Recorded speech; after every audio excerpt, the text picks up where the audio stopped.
Hi, I'm Dr. Bertice Berry, and I really need to tell you this story. So I'm in the barbershop, get my hair cut, and there's always kind of amazing conversation going on in my barbershop. Brother Malcolm is cutting my hair. We talk about all kinds of things, and I'm listening because they're talking about all kinds of things. They go from AI to you name it. It's going on. Young man walks in and he's got a soft cooler, those large coolers.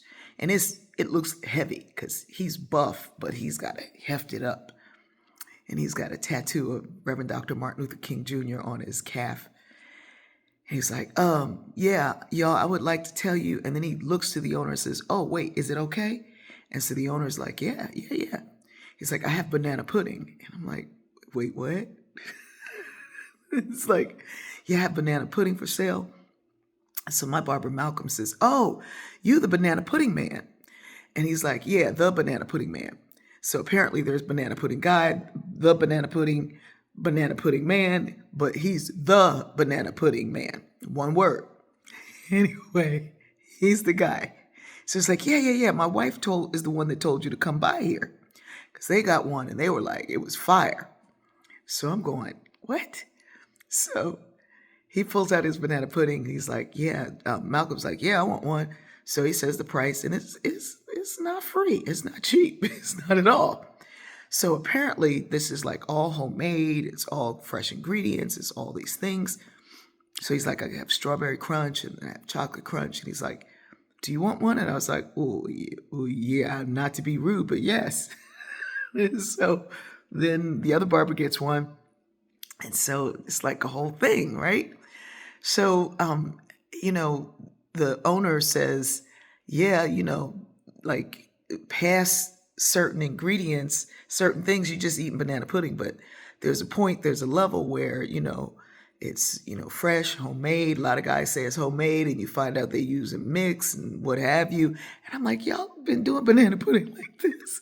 And so when he pulls it out and I look at it and it's in individual containers, it's beautifully done.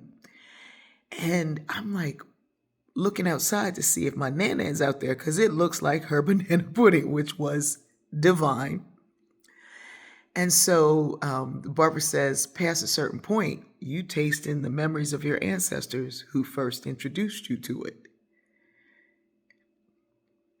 And my mind is blown because I realize that this young man has looked to the ways of the ancestors. Back in the 60s and the 70s, sitting around in our neighborhoods, or if you were in a shop or anything, there was always somebody coming in, selling something,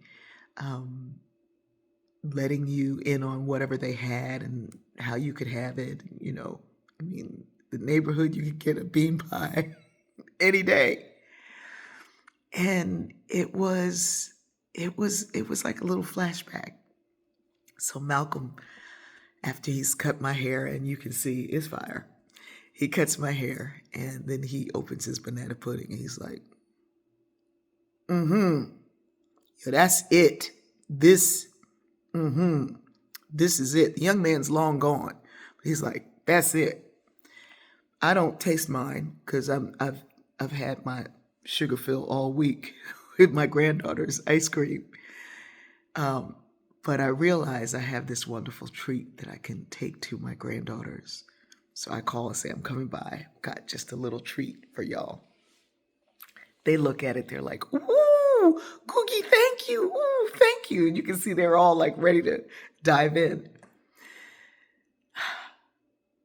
But it was this thing where there was already a level of trust. Malcolm's wife had told the guy to come by to this place. This man was obviously known in the community. There was a sense of community already happening, a sense of belonging, and a sense of an introduction to something from the ancestors.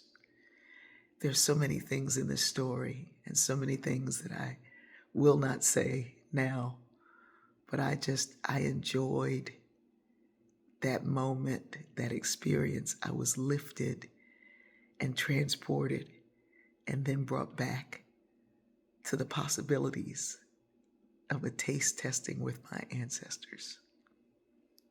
I love you.